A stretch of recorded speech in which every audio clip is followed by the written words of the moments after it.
किती दिवस झाले? प्रशासन मला रोज विचारते मधुकर, वडिलांना सांगता येत नाही का आधी माझं शिक्षण मग बाकी सगळं ते?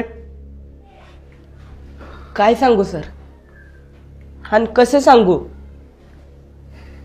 गेल्या वर्षी बहिणीचं लगीन झालं, 2 लाख रुपये हुंडा घेतला आणि 1.5 तोळ सोनं. तवा काढलेलं कर्ज भेटलं नाही तर वर चुलत्यानं केस टाकली वावराच्या वाटण्याची. तिथं पैसा गेला, केस हरलो, घराच्या वाटण्या झाल्या.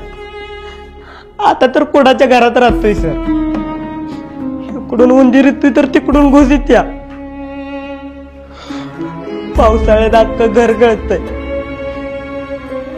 घरातली भांडी कमी पडते पण पत्राची पानं काय गळायची थांबत नाही.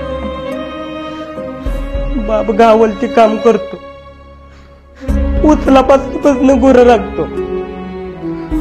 तरी बी आज भाकरी खाल्ली तर उद्याची काळजी वाटते. आई रोज वाटी घेऊन यायचं, त्याचं घर टिपती.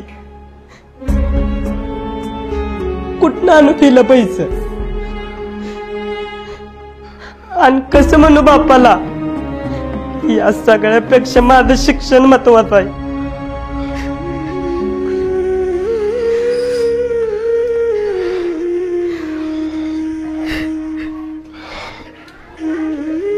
चला लिहून घ्या सगळ्यांनी.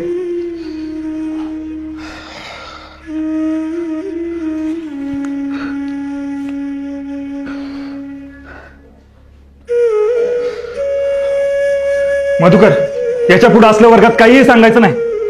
याचा कुणावर काही फरक पडत नाही, कळलं का? प्रशासनाने नेमून दिलेली फी तुला द्यावीच लागेल.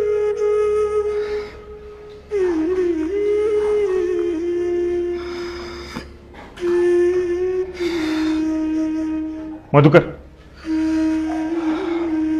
जाताना स्टाफ रूम मध्ये भेटून जा. तुझ्या वडिलांसाठी एक निरोप आहे. बस खाली.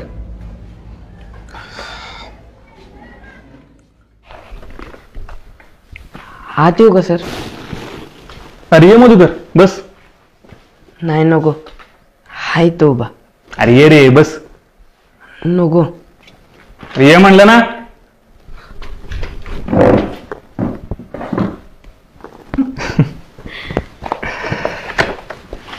मला सांग, कोण कोण असतं घरी? आई वडील असतात आणि 2 बहिणी आहेत. एकीचं लगीन झालंय, एकीचं यंदा होईल. बहिणीचं वय किती रे? माझ्यापेक्षा 3 वर्षांनी मोठी आहे. तुझं 14 म्हणजे तिचं 17 असेल. एवढं लवकर लग्न कसं काय? कधी कधी परिस्थिती समोर हात टेकावे लागतात मॅडम. सगळीकडेच तुमचे सरकारी नियम लावून चालत नाही. शिक्षक असून तुम्ही असं म्हणता कांबळे सर? अहो, शाळेपेक्षा बाहेरच्या जगात जास्त वावरणारा शिक्षक आहे मी. घरात तरण्यापुरीला ठेवून रानात जाणाऱ्या बापाच्या जीवावर उचललेल्या वजापेक्षा जास्त दडपण येतो. आणि तेच मनावरचं ओझं हलकं करण्यासाठी तो तिच्या लग्नाची घाई करत असतो. अहो, पण तिने शिक्षण घ्यायला हवं होतं असं तुम्हाला खरंच नाही वाटत? अहो मॅडम, याच्या शिक्षणासाठी पैसे नाहीत त्यांना, तर मुलीच्या शिक्षणासाठी कुठनं असणार आहेत? अहो, पण सगळं फुकटच आहे ना.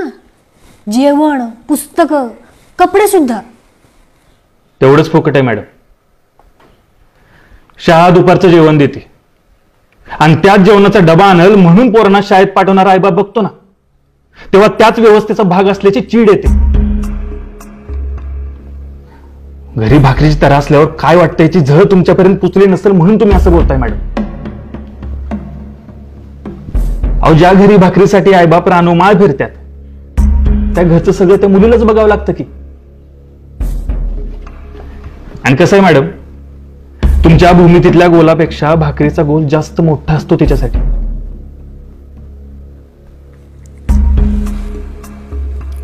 एक बाई म्हणून काळजी वाटली म्हणून बोलले मी.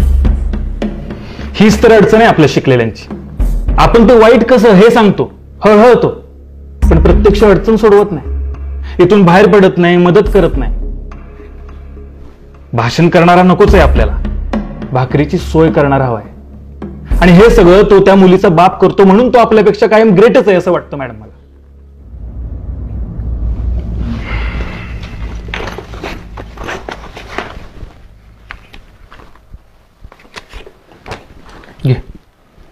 अहो नाही नको, बापाला सांगितलं करतील ते.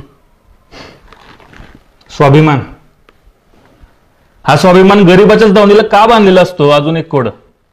अरे बाबा घे, तू मोठा झालास, कामाला लागलास की कर परत, मग तर झालं.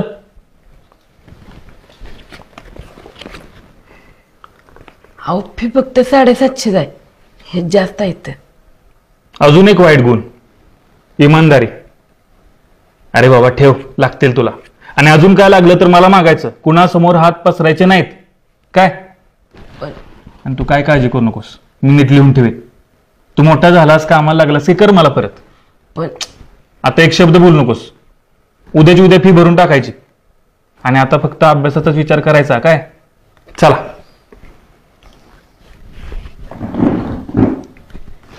अरे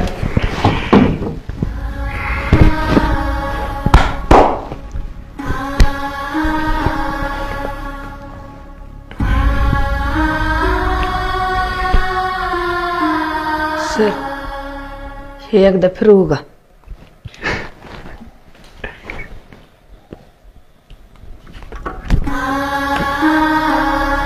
येतो.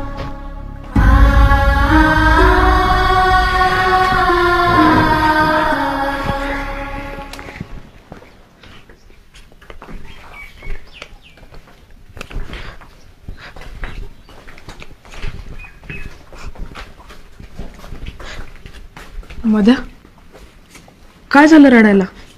सर रागवलं का? नाही अबे, फीचे पैसे दिले सरांनी. सगळे शिक्षक कुरकुटे तरंगत नसते तर काय काय कांबळे सर बी असते. तिथनी 1 मिनिट बी लागला नाही हे काढून द्यायला. माझ्या बापाचं 2 दिवसाचं कष्ट वाचवलं रे याने.